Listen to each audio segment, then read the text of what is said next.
What is going on, guys? We are here with a deck profile of my store championship winner tournament that I did this Friday. Was, as you can see, playing Katakuri and managed to win the Luffy winner. Now, before we get into the deck profile, make sure to subscribe if you want to see more deck profiles like this and other gameplay, and leave a like if you're also participating in the store at the championships. It was a lot of fun and hope you guys are playing also. And leave a comment, let me know if you're playing, which deck you are using. Alright, so without further ado, let's get started.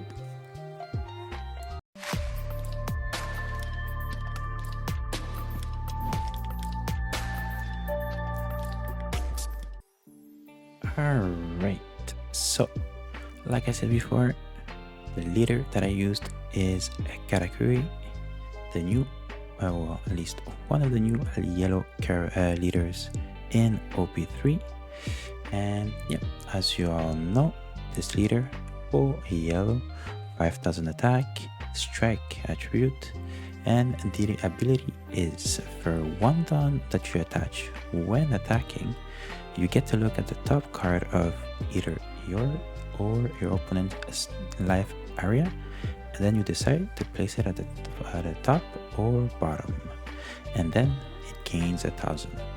So this ability very useful to see what your opponent or yourself have in life, and that way you add another layer to the game and have better planning and better opportunities to take advantage of new variables that only you can know, basically, right? So, and also just for one down, you attack for 7 with the leader. That's already very powerful. All right, so let's get into the deck. So first we will go over the early to mid game cards. So obviously we run 4 Charlotte pudding, nothing to,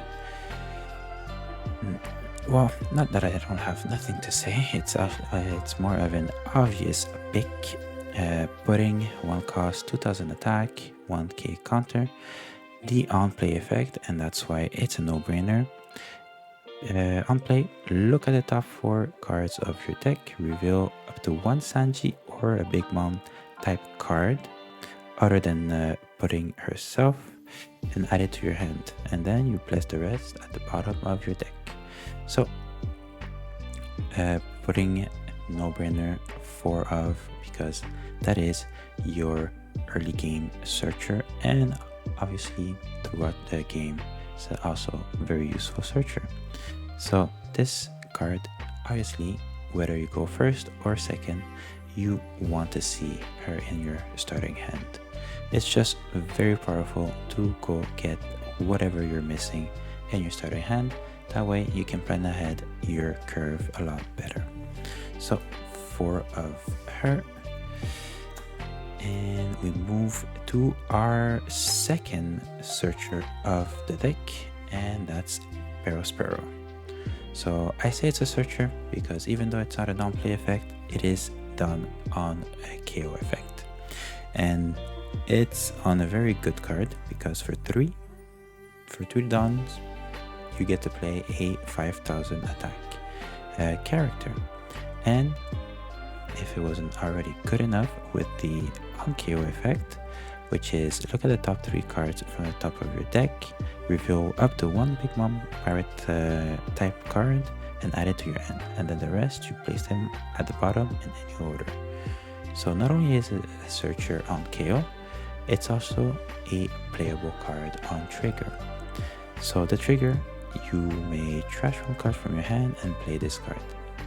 So in this deck, at least in the list that I have, the there's a lot of cards that eventually become dead cards in your hand because either you have even number of life as your opponent, or you have more life as your opponent as the game progresses, because we have to remember, yellow, you gain a lot of life.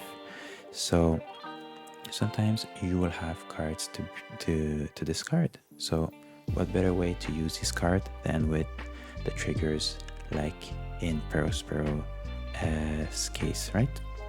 And yeah, so no brainer, 4 of the Perospero, and this is another card that you want to see early game, especially if you go first, because it curves perfectly with your dawns.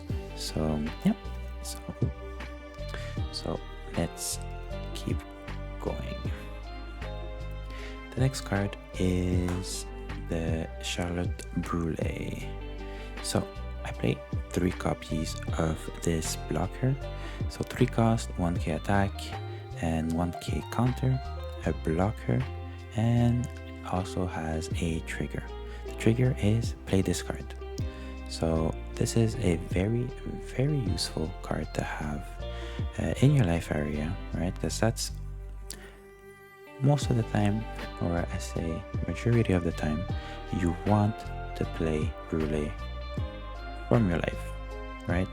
Because a 3 cost for 1k, it's not good, even if it's a blocker, right? Because there's a lot of characters that get to kill a lower cost or lower attack character. So you want to have her in your life to be able to play that card for free.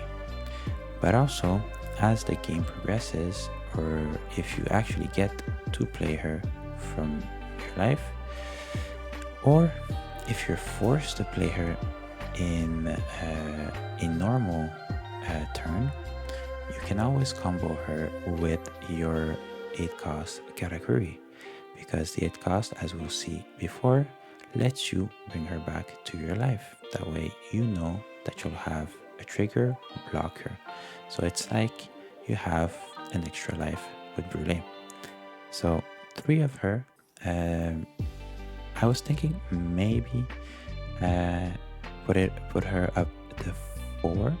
But honestly, it's like in this tournament and even in the other tournaments that I've participated, 3 seemed like a very good number to have. Alright, so the next one is Cracker. Cracker is a very, very good card. 4 cost, 5000 attack, has a 1000 counter, and the effect is for 1 down, if you have less life cards than your opponent, this character gains double attack, and it gains 1000 power. And something that is good to note is that the 1000 power stays on this card even during your opponent's turn, as long as you have less life than him or her. And so yeah, so that makes it a very, very, very flexible card to play, and the double attack is super good. This card has won me a lot of my games, just to make up the number of life that you take early on.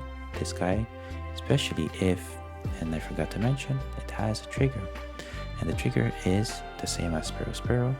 For 1 card that you trash from your hand, you get to play this card. So not only you get to play the Cracker for free by trashing 1 card, since you took a life and you most likely have less life than your opponent, it's a big body and a very good ability that your opponent has to deal with. So if he's not careful enough, and if you've planned your turns properly, the double attack can easily be done to your opponent. So a very good card to have 4 of, and especially if you get it from trigger. Alright, so the other one is Smoothie. So Smoothie is a underrated card, I think, because a lot of the people that I've talked that play Katakuri, they don't like to run her, or they run the other 4-5 that has in OP3. But to me, I feel like she is essential in the deck. So for 4 cost and 5000 attack, 1000 counter, when attacking, you may add 1 card from the top or bottom of your life to your hand. And then this character gains 2000 power during the battle. So that is an incredible ability, especially when you're trying to close off the game. Today, I played in a tournament for the store championship, and this ability, this card, won me the game because my opponent did not realize that she was able to gain 2000 attack, so I was able to do a lot of damage that it couldn't deal with the counters in their hand.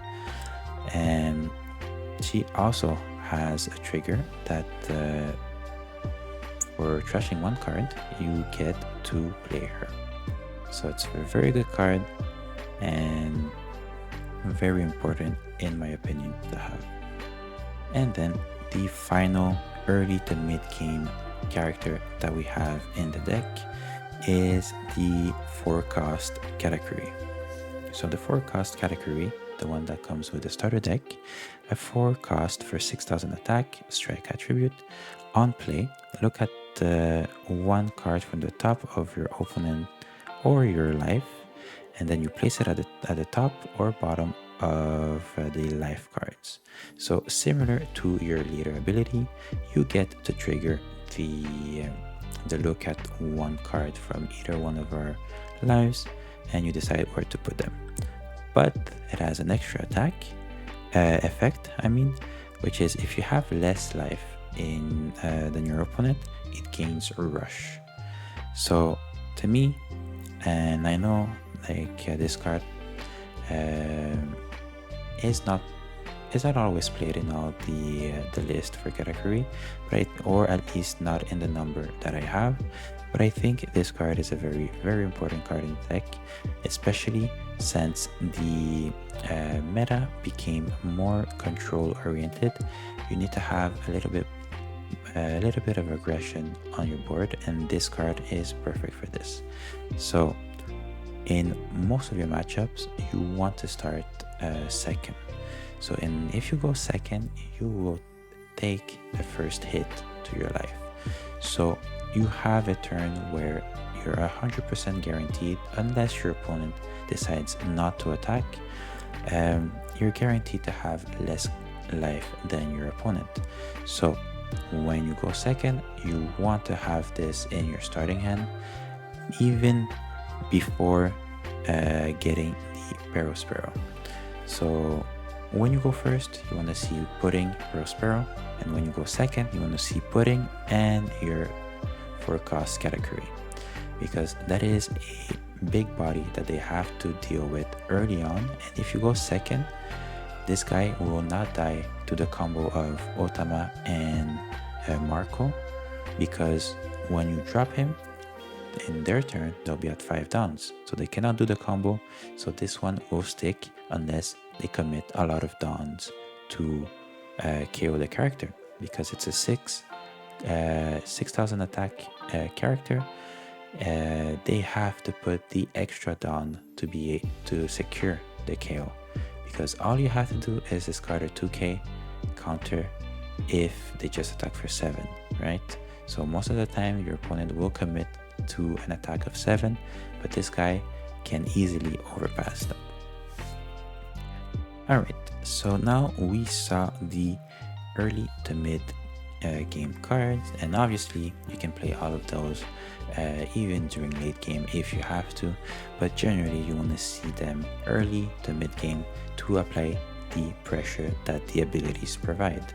So now for your late game, we have the 7 cost Big Mom from the starter.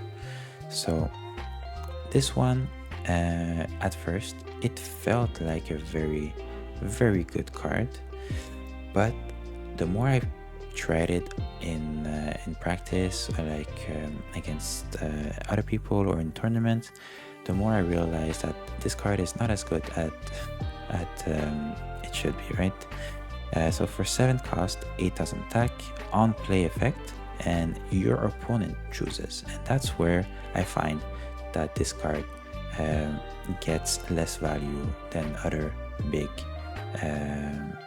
characters that we have. So the two choices are either they trash the top card of their life, or we get to gain 1 life back. So once this card, once the game reaches to a late game, this card becomes very useless if your opponent doesn't have any life left, right? So as opposed to the other Big Mom, you're not gonna play her, because if your opponent doesn't have a life, they get to choose the first option, so we don't get any benefit from the Big Mom except to have a big body on the field. And one of the reasons why I don't necessarily like her is because it's a 7 cost. So if you go first and you play the Big Mom, yes, you'll get either 1 life or he'll trash 1 life, but then on their following turn, they'll easily Katakuri, right? So they'll Katakuri your Big Mom out of the field. So that's why it's a very vulnerable card, and a 7 cost is easier to manage than others for removal, right?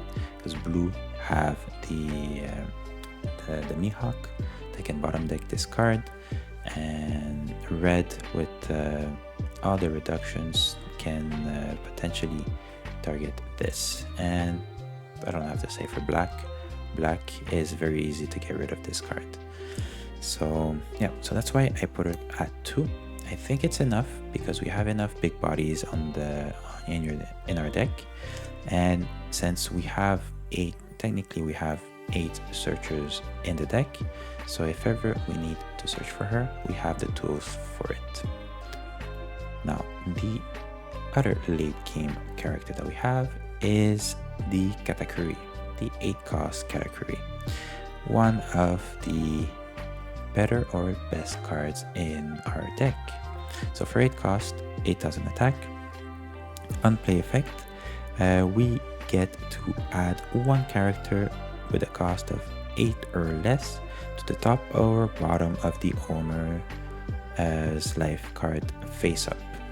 So like I said before, this combos very well with our deck and all the triggers that we have in our deck, or we can just get rid of a bigger body in our opponent's field. So one of the targets that you can use for for your opponent, against your opponent I should say, is all the Marcos, right? This is a very good card to play against red, because you can easily get rid of their Marco so that they can't revive them every time you try to KO them. And it's also good to get rid of other bodies, like this can actually get rid of the 8 cost Kid, even though it's not really played, or the Sakazukis, or even the Borsolinos or the Fokuro. So all the annoying blockers or big bodies that are hard to get rid of, this card can bounce them back to the life. Or like I said, you can use it defensively to put more lives back to your life cards. So yeah, a very powerful card to have. And the last big body is the Big Mom. The 10 cost Big Mom, we have 4, and I forgot to mention, but I think you saw, we have 3 categories, and I think it's enough. 4 would be a bit too much to have, because we have to leave some room for the 4 Big Moms. So the 10 cost Big Mom is really the highlight of your deck.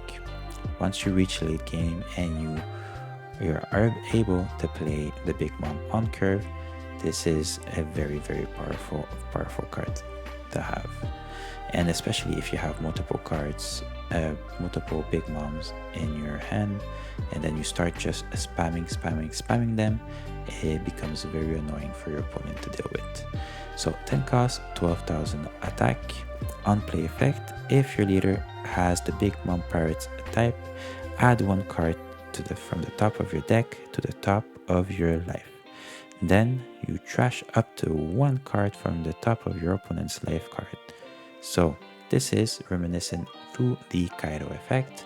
By playing that, you trash one card from your opponent's life area, but you also gain one life from the top of your deck. And not only that, you also get an additional big body that is almost impossible to get rid of. As like the only ways that they can get rid of this card is if they have, if they're, I guess pretty much if they're black and they have Kuzans on the board. So that's one way that they can get rid of the big mom. If not, the other colors, the other decks will have a very hard time unless they Otama 2 or 3 times and then the Flame Emperor, or they have like a Jet Pistol or something, but they'll have to commit a lot of 2Ks, a lot of cards, or like a lot of dons to get rid of her. So a very good card. Four copies of this card in the deck is a must-have in my opinion. Alright, so now we will move to the 2K counters. 2K counters, really straightforward, and I'm not gonna spend too much time on them, because those are the 2K counters that we have for yellow so far. So we play all of them, right? So Streusen is actually one of the better 2K counters that we have, only because it deals pretty well with red, right? Because red has a lot, and even with Law, since they have a lot of one cost characters, you can actually play this card to get rid of their board little by little, right? You're not going to play all 4 of them. You'll play at least 1 or 2. That way you reduce the aggression that they have on board. So 1 cost, 1k attack, and 2k counter. On play, you may trash 1 card with trigger from the hand, and then you K up to one of your opponent's character with a cost of 1 or less. So that's how you can get rid of some of the aggression of red or green Law. And then here you have Sanji. Sanji, another 2k counter that is actually searchable with pudding, because pudding specifies that you can get a Sanji. So a 2k counter, searchable, and sometimes you'll play the card, but most of the time it's just for a 2k counter, right? Because for 2 cost, 3000 attack, 2k counter, 2 dons attached to Sanji. When attacking, you may add 1 card from the top or bottom of your life to your hand, and then you add the top card of your deck to your life. So pretty much it's just a draw 1 card when you attack. So it's a very good card. Maybe I should play it more instead of just a 2k counter, but I just feel that it's a very easy card to get rid of, so I don't think it's worth to play most of the time. But if you have the opportunity, it might come in handy. And then the last one is the pudding, the 2k pudding, 4 of her. And like I said, this is probably the worst 2k counter that we have, but since we only have access to her, we play her. So 2 for 3 and 2k counter. On play, you look at the top card of your life or your opponent's life, and then you place it at the top or bottom. So the ability is like, you don't need to play her to have that ability. You have it with both Katakuris, and that's enough, right? You don't want to spam and this kind of ability to just like manage your opponent's life. It's not worth it. So you keep her for a 2k counter. Then last but not least, we have the events. So the events, I play 2 Thunderbolt, one of the reasons why I just limited to 2 is because, yes, the main ability for 2 cost, you trash with the top card of your life, and then you KO one of your opponent's character with a cost of 5 or less, and that is very good. But at the same time, depending on what you play against, you don't want to lower your life that much, right? I found that just by absorbing attacks gets you to the number of life that you need to pull off your combos, pull off your abilities, that you don't need this to help you. But it is very good when you try to close games, right? Because if you have one card in your life area left, you can just play that and get rid of blockers that will be troublesome to deal with, but only for 2 downs, right? But the highlight of the card, I find, is the trigger, because once you trigger it, you get to KO one of your opponent's character with a cost of 5 or less. That is insanely good. Like, all the powerful cards that you have to deal with, or I shouldn't say powerful cards, but annoying blockers, are all 5 or less, right? Law, Marco, Borsolino, and what else? Probably forgetting others, but these are the main blockers that everybody plays. So you trigger this and you're just laughing at their blockers at this point, right? And yeah, so then the other card that I have is 2 Buzz Cut Mochi. So this card is, in my opinion, a very, very underrated card. So far I have it at 2 because it's very, very hard to pull, because you have Katakuri here that you would play instead of playing this card. But if you have the opportunity, this is a very, very good card to play, because for 2 cost, if you have less life card than your opponent, you get to KO up to one of your opponent's character with a cost of 4 or less. So that is very good. It's very, very good. Like, it's easy to get less life than your opponent, and for 2 cost, you get rid of a 4 or less. It is very good. Like, especially with now that we have a more control-based meta, that people are filling their board with characters easier, you want to have cards like this to be able to remove. But the main reason why I like this card, aside from the main effect, is the trigger effect. So the trigger effect is you can play up to one of characters 4 or less, and with a trigger from your hand. Now, if you've seen previously, we have a lot of trigger characters that are 4 or less. We have the Cracker, we have the Smoothie, we have the Perospero, and we have the Brulee.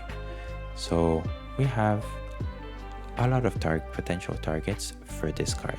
So if you get it off trigger, that's a free character that you put on your board just to add more pressure.